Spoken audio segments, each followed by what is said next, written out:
Okay, hope everybody's doing good. Um, Today we're going to be taking a step back just to answer some questions, rather popularly asked questions, questions that make people worried about their health. The most common questions people have about a lot of chronic medical conditions, right? So that's what we'll be answering today. So, what are some of these questions? And please feel free to drop your questions. So,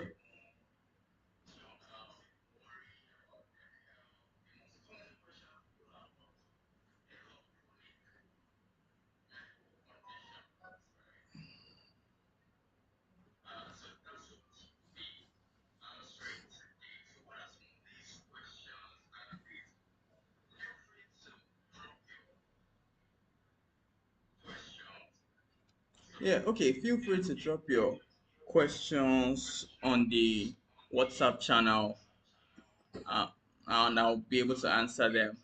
That said, if this is your first time on this channel, we do everything health here. This is a health support community where I equip people with enough education around issues relating to health so that they can make better decisions and just live healthier lives generally, particularly focusing on the common culprits, right? The hypertension, diabetes, weight loss, mental health. So um, that's what we do here. And if you're not subscribed to this channel, please subscribe on YouTube.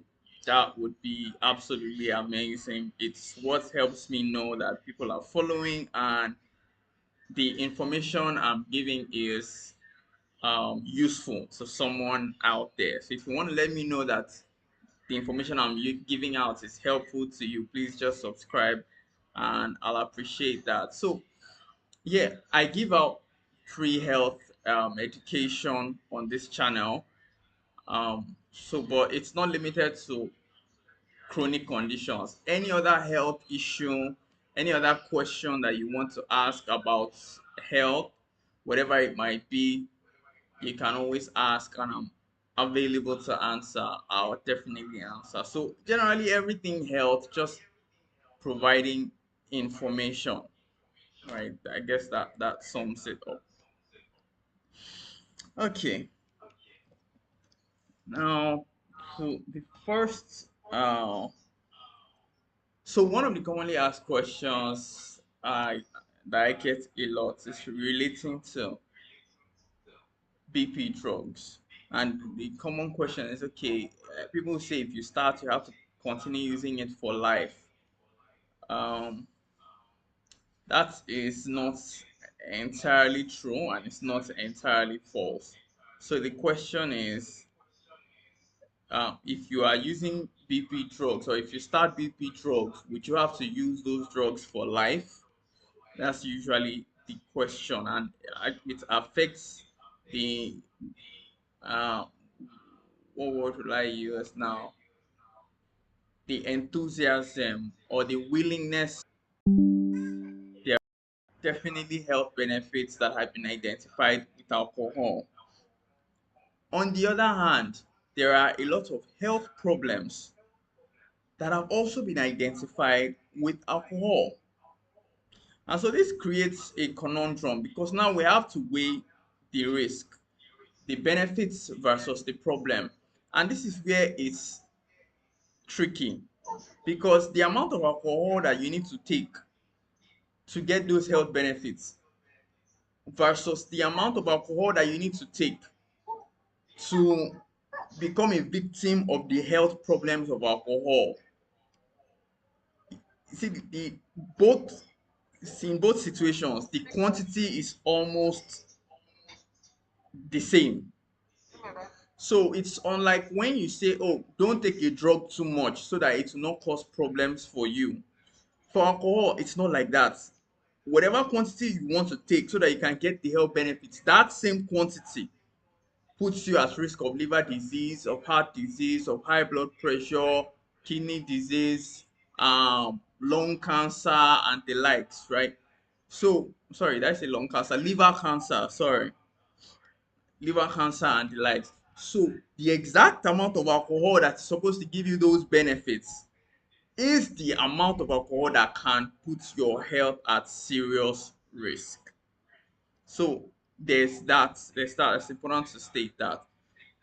So based on that, nobody ever tries to recommend any safe amount of alcohol, right? Nobody tries to recommend anything like that. It does not really exist, if I'm being honest. And this brings me to the question I wanted to answer about taking blood pressure drugs. Now, here's the thing. For different people, there are different reasons why their blood pressure could go up. There are two types of hypertension. There's primary hypertension and secondary hypertension, right? For secondary hypertension, this high blood pressure is being caused by something. It can be kidney issues, it can be depression, it can be stress, a lot of things, poor sleep. A lot of these could be causing high blood pressure. Now, in these situations, it's a bit more straightforward. Address whatever it is that's causing the blood pressure to go up, and then odds are that blood pressure should now remain fine. The person would not need to be on blood pressure drugs for life. There is a caveat.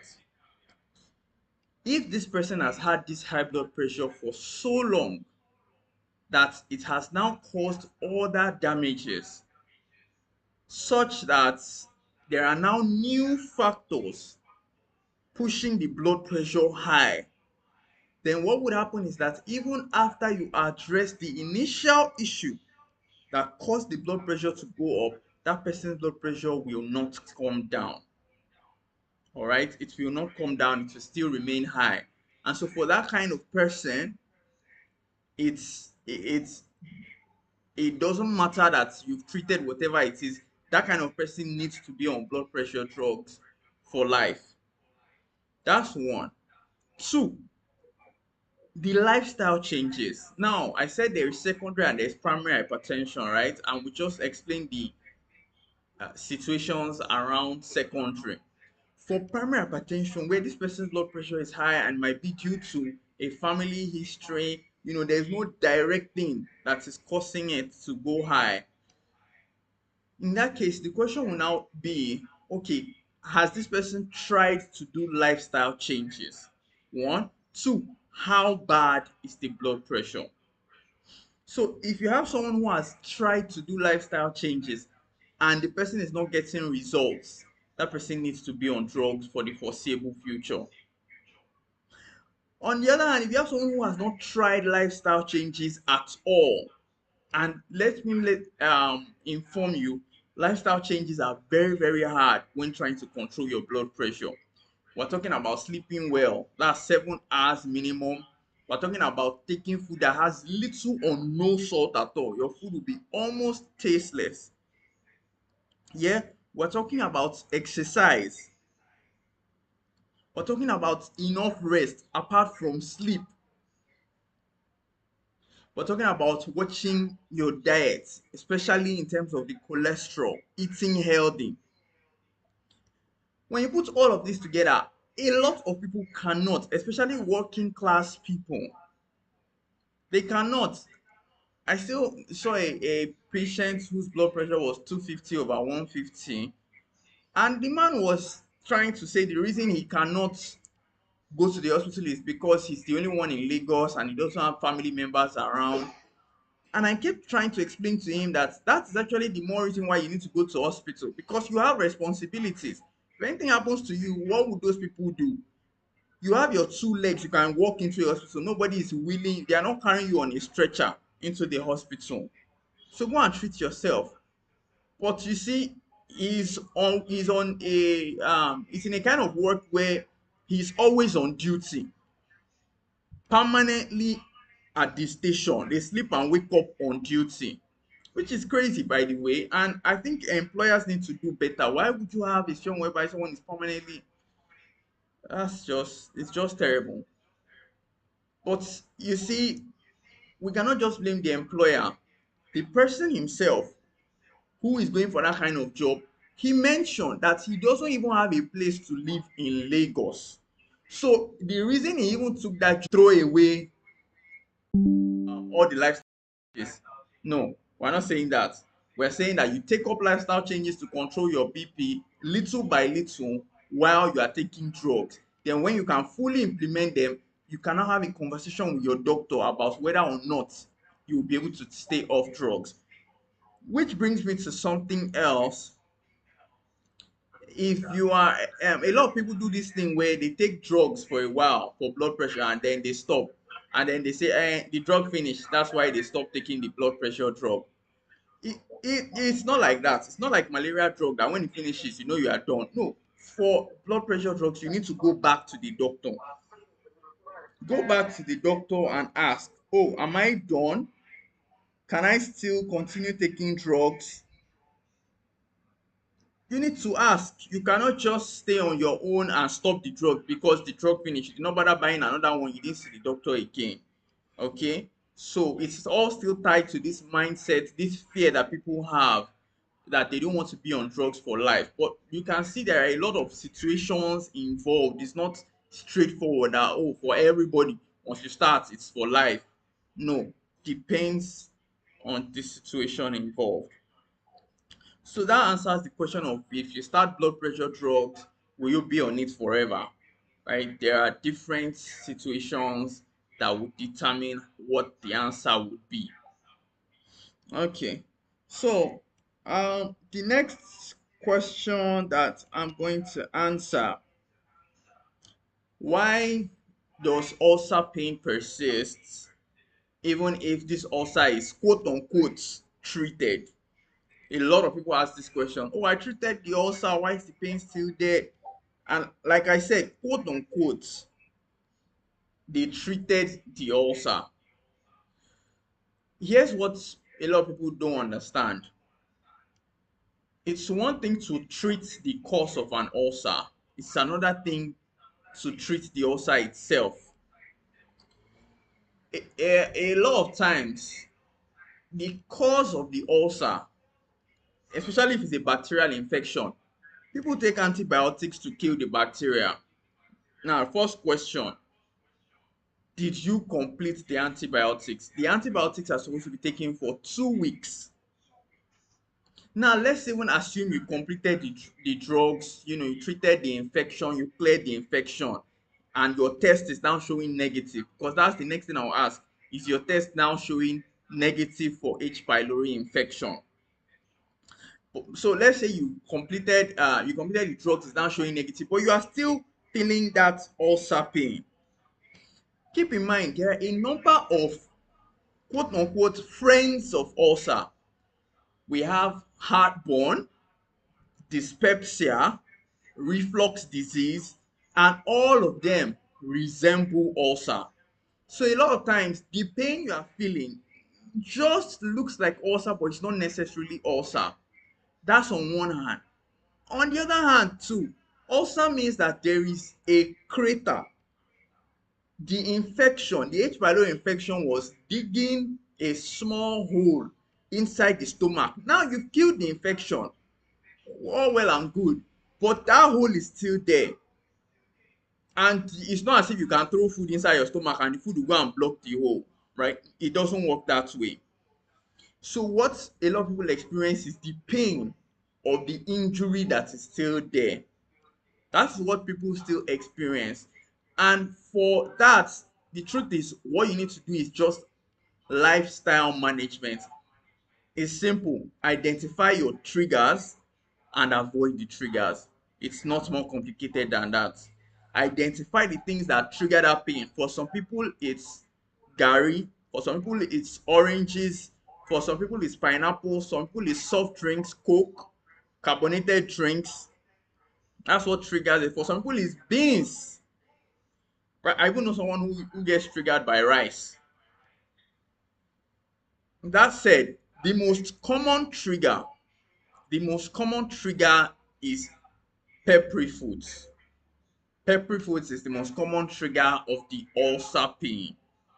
So for a lot of people, if you have treated the ulcer and you are sure you treated it right, you discussed with your doctor, he has done the necessary tests, but you are still feeling that ulcer pain, then what you need to do is identify the triggers and stop them. The triggers are easy to identify.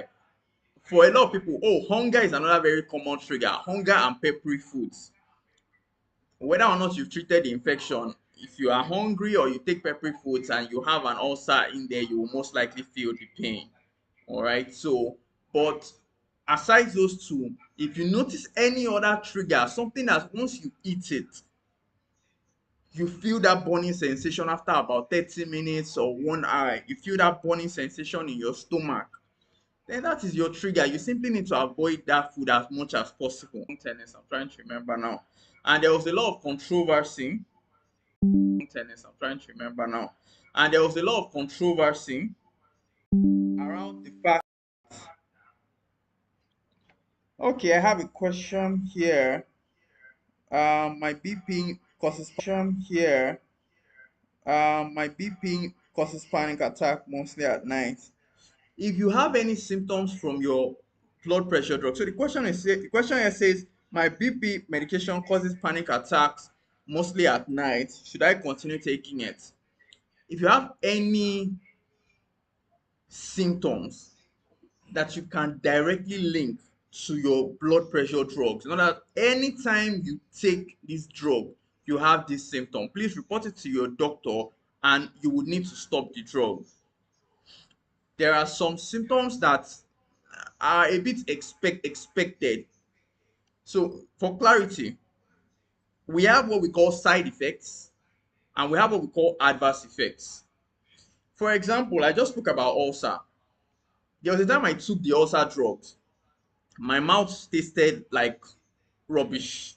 For the 2 weeks I was taking the drug, I hated the taste of my mouth. I was nauseated. I just did not like. My mouth was just no. That's what we call a side effect.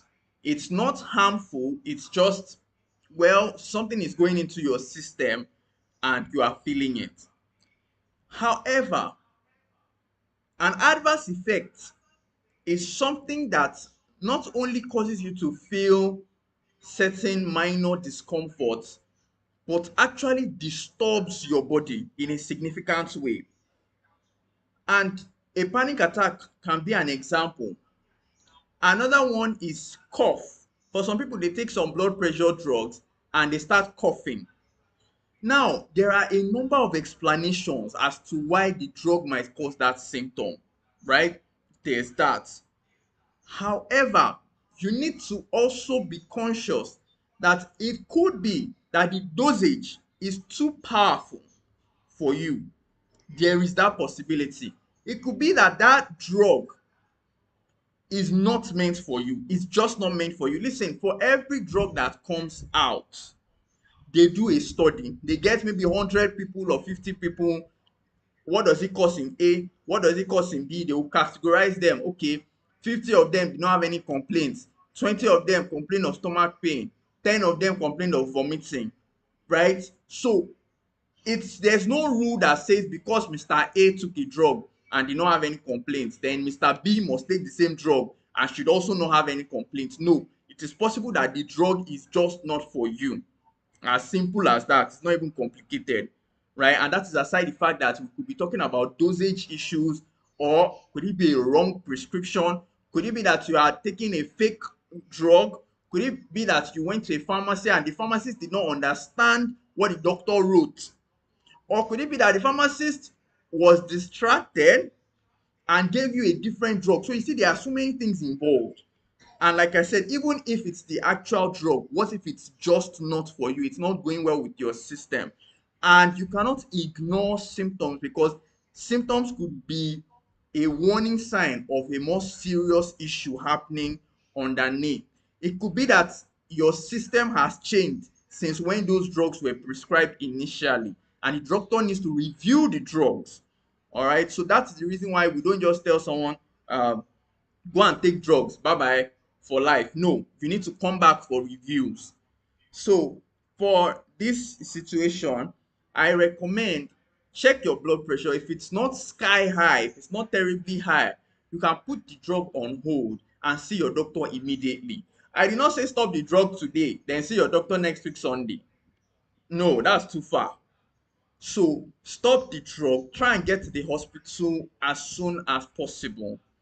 Okay, it's very, very important that you have a conversation, and the doctor can change it. There are so many blood pressure drugs, different types. Okay, so it's important to explain that. So that's that. Okay, I have another question here. It's normally believed that blood pressure drugs affect the liver or kidney when taken for a very long time. No, no. If anything, blood pressure drugs protect your liver and protect your kidney. How? By shielding them from the impact of high blood pressure. I promise you that the high blood pressure will destroy the kidney long before that drug can do any damage. Yes. So the high blood pressure is more of a problem than the drug itself. So um but however, like I just mentioned, for some people, based on one or two things, the system might be different. Okay, sometimes some people have what we call comorbidities. In other words, the person has symptoms, the doctor that, oh, there is another problem, and then because of this other problem you cannot be on these drugs. There are some drugs that before you even start them, you are supposed to do a kidney function test. Yes, there are drugs like that. Before you start, you do a kidney function test just to be sure that your system can handle it. So while I will not say that drugs will destroy the BP drug can destroy the kidney or liver if taken for a very long time, that is definitely not true. I will put the caveat that there are situation specific cases where the person has an underlying condition that predisposes them to having liver or kidney issues, not necessarily caused by the drugs, but that can be in some way influenced by the drugs. So, but ordinarily speaking, if BP is high, that's the only thing. You take BP drugs, you have nothing to worry about regarding your liver or kidney. Nothing at all. In fact, the more serious concern is if the BP drug is not working, that liver or kidney will be in trouble. So you will need to even add more to make sure that that BP is controlled. Secondly, okay, if this is true, what's the way out for patients with, yes, so patients with okay, so let me fully say the question. If this is true, what's the way out for BP patients with kidney or liver health challenge? So now we're talking about patients who have a kidney or liver issue and now have high blood pressure. Now it is even expected once someone has a kidney issue, it's very likely that the person's blood pressure will go up because the function of the kidney is to regulate blood pressure. So anything that disturbs that kidney, the blood pressure will be uncontrolled. For that kind of situation, it's a specialist management, right? A specialist will review, they have the parameters that they are going to review, particularly a nephrologist. That's for the kidney issue. For a liver issue, you most likely see a gastroenterologist. All right, but a nephrologist is someone who manages kidney issues, but coincidentally, someone who also manages high blood pressure because, like I said, they are usually intertwined. So that person needs specialist care to pick the right kind of drugs. And like I said, it's a case of there are kidney issues, the person now also has high blood pressure. Kidney or liver issues and the person has high blood pressure. Not that the person took BP drugs. The BP drug now destroyed the kidney. Then we're looking for a solution. No, no, no, no, no. is that we had two separate issues in that person. So specialist care. Can intermittent or regular fasting with regulated meal address high blood pressure? I I can't say there's any direct link between intermittent fasting and blood pressure control. Okay, no. Okay, intermittent fasting is more of a weight loss thing. The dietary change for blood pressure control is more of removing salt, removing cholesterol as much as possible. Oh, and in this part of the world, I always forget to mention, in this part of the world, if you are concerned about your blood pressure, please, intestine, liver, this one, all those about the whatever they call it, roundabout, shaki, aha, please, no. That is the dietary change that applies to people trying to control their blood pressure. Not necessarily fasting, but taking out fatty foods, high cholesterol, and salt. That's where the work is. Okay, so I've answered those questions. Okay, now I was going to answer a question on weight loss drugs. And I was saying that Serena Williams, who had tried to lose weight a whole lot, she got a lot of criticism because she finally took weight loss drugs. Um, and so it is what it is. I'm just going to explain this for people who have not heard this explanation before. Weight loss drugs have two modes of action.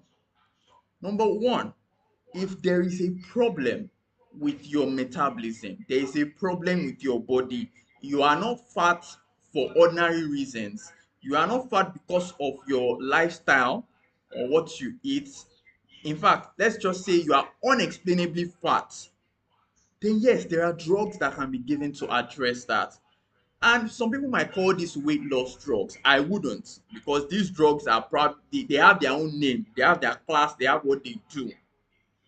So there's your body calories, it is your body calories, it is processing those calories the right way, the way those calories should be processed. Excess should become fat. You decide that you want to fight with your body that no, it is doing the right thing, but you disagree. You gave your body excess calories, your body said, okay, this excess calories, let's turn it into fat because I don't know what else to do with it. You now came with drug and you said no, you will not turn it into fat. You decide to start fighting nature. You are going to create problems for yourself that I cannot even begin to explain, because it is not normal. You are disturbing your body's biology, you are disturbing your body's physiology, you are disturbing chemical balances in your body that you cannot even begin to understand. So we must understand, if your body is functioning normally and you are doing everything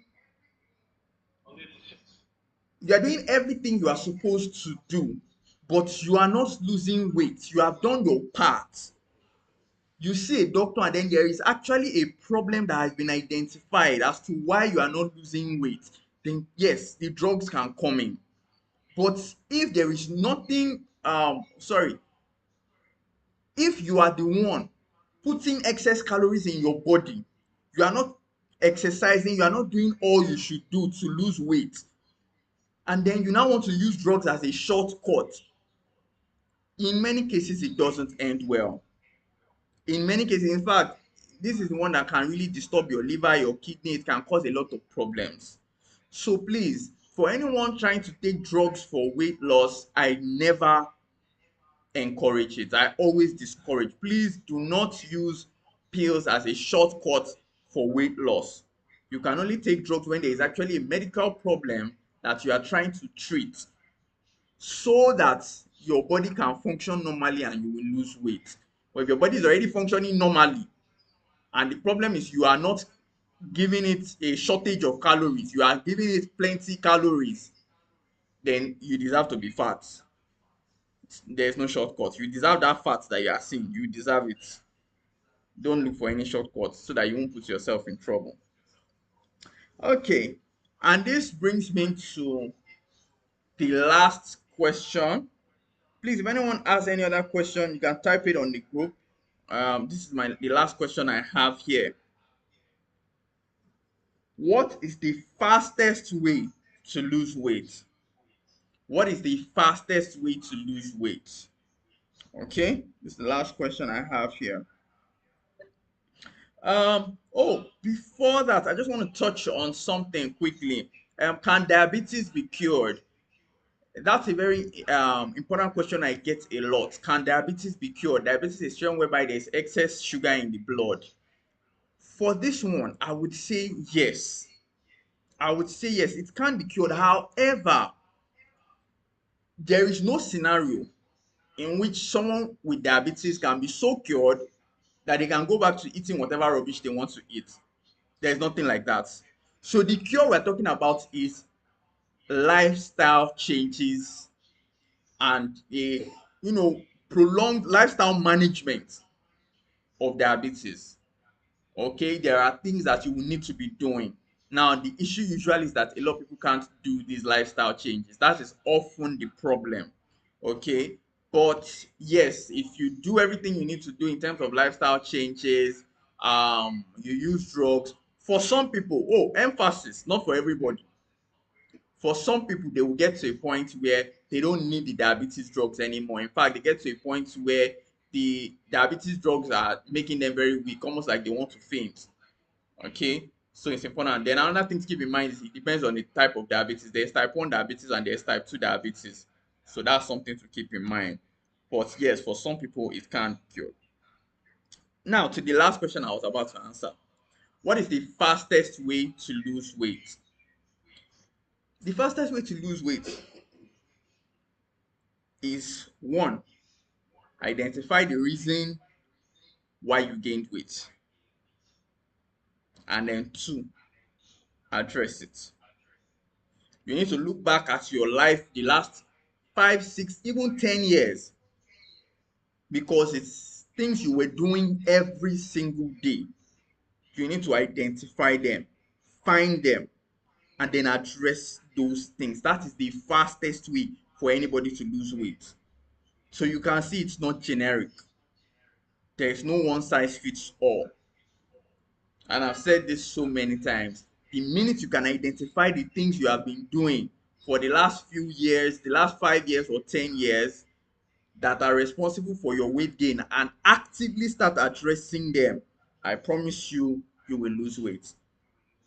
There's no doubt about it. It's not complicated. It's not even a debate. There is something that led you to gain weight. Stop that thing, address it, and you will start losing weight.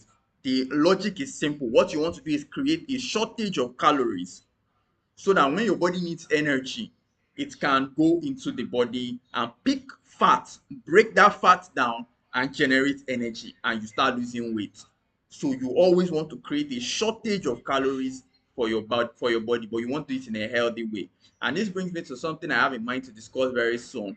It's a shocking new revelation about weight loss: how people who jog or run are actually very much unlikely to lose weight compared to people who just walk. I found it recently, and it was shocking, right? There's the logic behind it and all that, and then there are the recommendations around it. So that's something I'll discuss very soon. Like, you see the people who are running in the gym, sweating, trying to lose weight, and that is actually counterproductive. The study shows that it is counterproductive to put all that effort. So that's a conversation we'll be having very, very soon.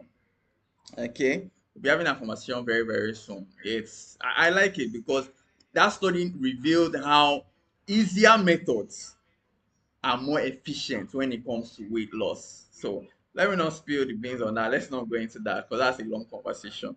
But bottom line, the fastest way to lose weight is identify the reason why you are fat or the reasons why you gained weight, and then start addressing them little by little. Okay, so those are the commonest questions I have, and I think I've addressed all of them, including other questions on the group. Um, so if any other person has a question, please drop your question. I will be glad to answer. I'm just going to give about a minute to see if anyone has any question. So for those who might have not joined on time, some of the questions we've answered today are whether blood pressure drugs must be for life, and we said that it depends on the person and the situation. We asked if diabetes can be cured. They say yes for some people. How often can you take alcohol? There is no level that is safe because whatever amounts you take to give you health benefits will also put you at risk of liver disease, liver cancer, and the likes. And that's added to the fact that a study was done where they got people who take alcohol every day. They got people who take alcohol, let's say, a bit less frequently. Then they got people, okay, they got people who take alcohol every day. They got people who take alcohol relatively, like sometimes, yeah, frequently. Sometimes they got people who take alcohol occasionally, you know, just on occasion. That's when they take alcohol as the occasion calls for it. Okay. Oh, I'm seeing that some people just joined on the group. So I don't know if they can see this call and join this call. I'm hoping they can actually see this call and join the call. I don't know. I don't. Well, maybe someone can ask them if they can see the call. Meanwhile, let me just repost the link so that they can see it. Maybe they'll be able to join on YouTube. Just trying to quickly do that. Okay. Okay. Yeah. I've reposted the link on the group. Yeah, so at least they can see and join us on YouTube.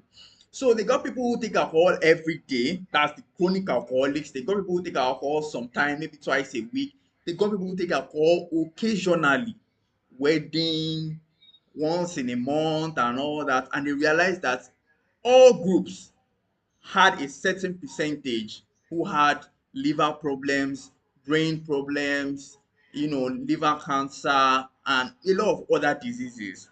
Yes, so they realized that even for those who were saying they took it just occasionally, they still had problems. So that's why there's no amount of alcohol that is actually safe to take. We also talked about weight loss pills and how it is bad for you if you know that you are not doing everything you need to do. You've not established a medical problem. Weight loss pills are not for you. You need to first of all establish that there's a medical problem. You need to establish that you've done all you are supposed to be doing to lose weight before you now consider seeing a doctor about weight loss pills.